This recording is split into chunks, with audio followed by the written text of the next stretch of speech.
Hello friends, welcome to my channel Gunjan study point. ये एक ऐसा पॉइंट है, एक ऐसा एरिया है जहाँ आप अपने कॉन्सेप्ट्स डिस्कस कर सकते हैं, अपने डाउट्स को क्लियर कर सकते हैं और अपनी मैथ्स की फाउंडेशन को स्ट्रॉन्ग कर सकते हैं।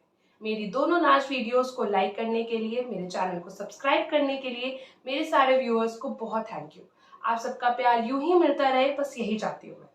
आज के दिन हम जो वीडियो स्टार्ट करने जा रहे हैं, जो कॉन्सेप्ट क्लियर करने जा रहे हैं, है तो वो भी एक प्राइमरी कॉन्सेप्ट, लेकिन वो मैथ्स की फाउंडेशन के लिए बहुत स्ट्रॉन्ग कॉन्सेप्ट है। ये एक ऐसा कॉन्सेप्ट है जो आगे आने वाली मैथ्स में कन्वर्जन्स में बहुत ज्यादा हेल्प करता है। आई होप आपने गेस कर लिया होगा। यस, आज हम डिस्कशन करने वाले हैं फ्रैक्शंस के बारे में। फ्रैक्शन पढ़ना क्यों जरूरी है? क्योंकि मैथ्स का बेस आपका फ्रैक्शन पे आता है। बहुत सारी बड़ी बड़ी फिगर्स को जब हम छोटे छोटे पार्ट्स में डिवाइड करते हैं, वहाँ फ्रैक्शन जरूरी है। फ्रैक्शन कैसे डेसिमल में लीड करता है, वो डेसिमल कैसे परसेंटेज में कन्वर्ट करता है, ये सारी कन्वर्जन्स आज हम डिस्कस करने जा रहे हैं। सो आज का हमारा टॉपिक है fraction. What is a fraction? A fraction is a part of whole.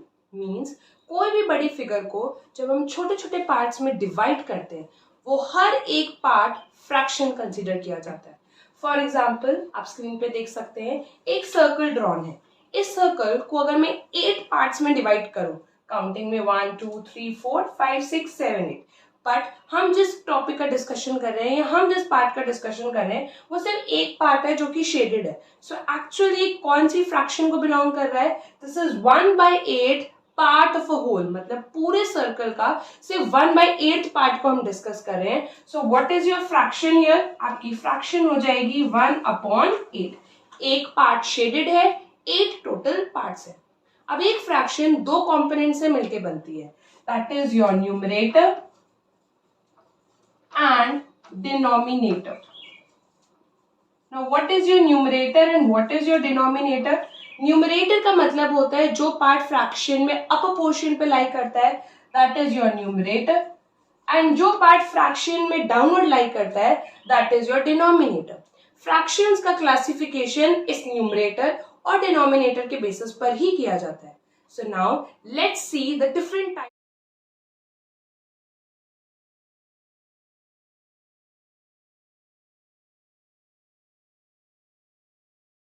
Now our next topic is equivalent fractions.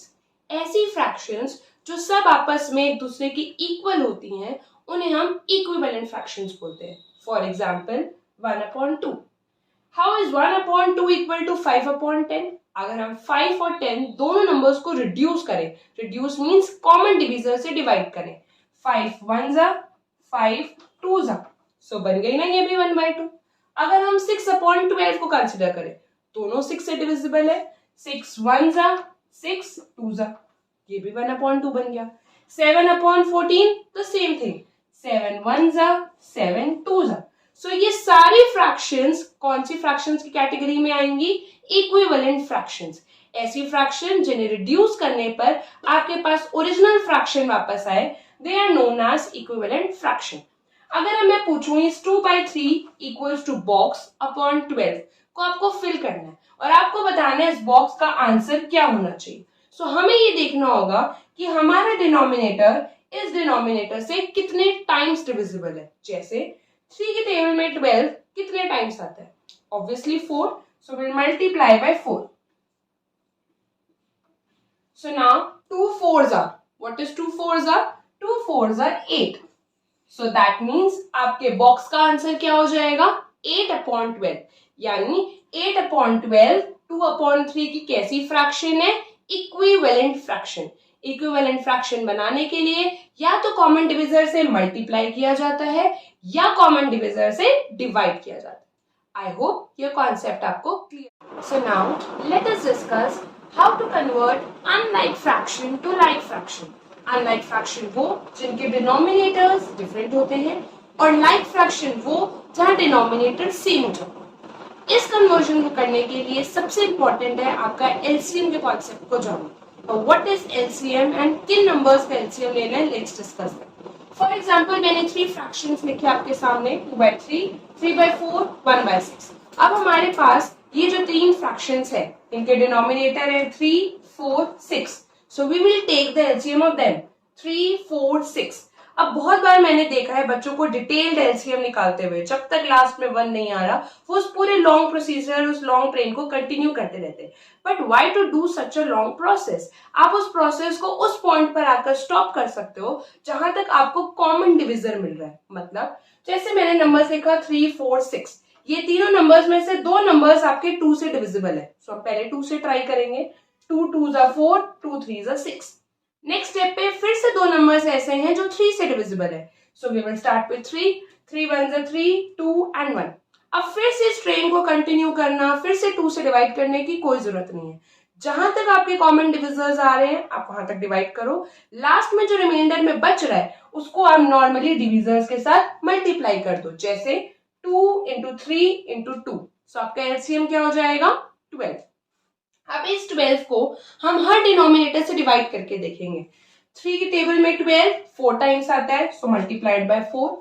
4 की टेबल में 12 3 टाइम्स आता है, सो मल्टीप्लाई बाय 3।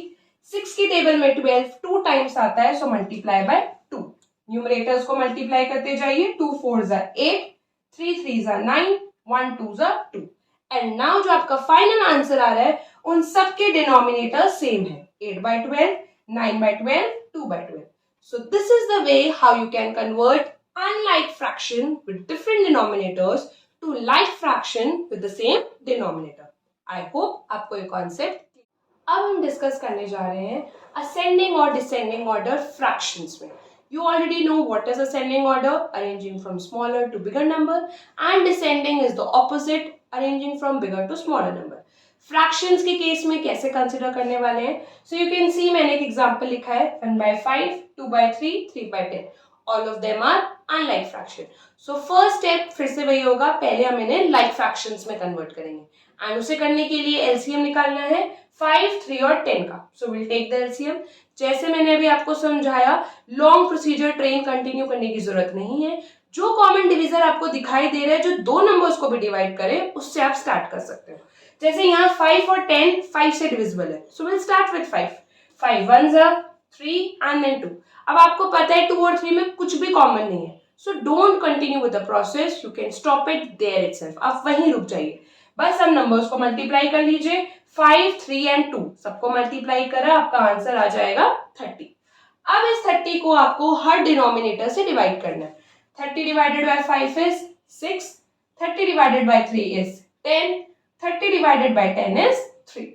ये जो नंबर्स आप टॉप पे लिखते हैं इन्हें आपको न्यूमरेटर से मल्टीप्लाई करना है। सो 6 1 जा 6, 10 2 जा 20, 3 3 जा 9। असेंडिंग ऑर्डर में अरेंज करते वक्त smaller to bigger, so 6 is smaller, then 9 and lastly comes 20। अब आपको ओरिजिनल फ्रैक्शन को अरेंज करना था, तो आपका फाइनल आंसर यहां नहीं रुक सकता, you have to still write the original answer. So 6/30 किस फ्रैक्शन का इक्विवेलेंट फ्रैक्शन था? 1/5 का। 9/30 कौन सी फ्रैक्शन का था? 3/10 का। एंड 20/30 किस फ्रैक्शन का था? 2/3 का। यही अगर आपको डिसेंडिंग ऑर्डर में करना होता, so you must have arrange bigger from smaller. I hope ये कॉन्सेप्ट आपको क्लियर हुआ है। सो फ्रेंड्स, ये था हमारा पार्ट 1 फ्रैक्शंस का। आई होप आज के कॉन्सेप्ट्स आपको क्लियर हुए होंगे। Please ask me your doubts, your queries in the comment section. Part 2 देखने के लिए मेरे चैनल को सब्सक्राइब करिए, मेरे वीडियो को लाइक एंड शेयर करिए। हम बहुत जल्द फ्रैक्शंस का पार्ट 2 भी डिस्कस करेंगे और आप सबके साथ शेयर करेंगे। Till then, bye everyone.